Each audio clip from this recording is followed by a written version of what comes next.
Noam Chomsky, a famous thinker, has said many important things in his life.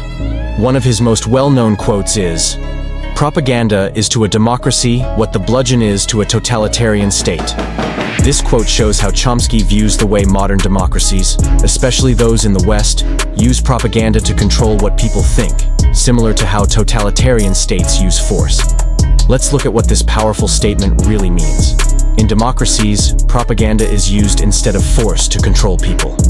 Totalitarian governments use violence and fear to stop people from disagreeing with them. The bludgeon represents this direct, violent way of controlling people. Democracies, which are supposed to be about freedom and individual rights, can't openly use these methods without going against their own values. Instead, they use propaganda, which is more hidden and clever. Propaganda in democracies works through media, schools, and culture to quietly shape what people think. It changes information and stories to fit the interests of those in power, while still making it seem like people have freedom and choice. Chomsky has studied media and communication a lot.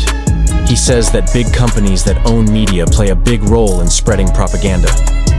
They do this in a few ways: ownership and advertising. A few large companies own most media outlets. These companies and the advertisers who give them money can control what gets reported. Sources. News often comes from official sources, like the government or companies. This means that the views of powerful groups are the ones that get the most attention. Criticism. If people say bad things about the media, it can stop reporters from looking into certain stories. Powerful groups can attack media they don't like, making journalists afraid to investigate. Ideology.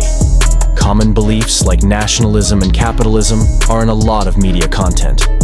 This subtly makes people agree with the way things are. Propaganda has a big effect on how people think. By controlling the story, those in power can shape how people see reality. People are constantly shown information that supports a certain view of the world, making it hard to tell truth from lies. This fake agreement makes sure that people support leaders and policies that might not be good for them. For example, during wars, the media often shows conflicts in a way that makes people support them, ignoring the complicated parts. Showing other countries as threats can make people back military actions, even when they might not be right.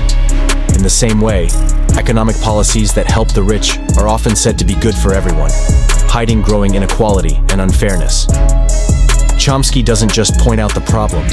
He wants people to be more informed and think for themselves.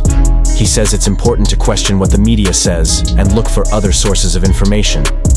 He wants people to think critically and look beyond the mainstream media to understand global events and policies better. Education and making people smarter are really important to Chomsky. He believes that a public that knows a lot is the best defense against propaganda.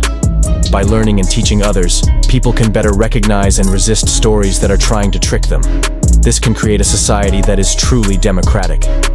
In conclusion, Noam Chomsky's quote shows the sneaky ways that democratic societies can control and change what people think through propaganda, without using the obvious violence of totalitarian governments.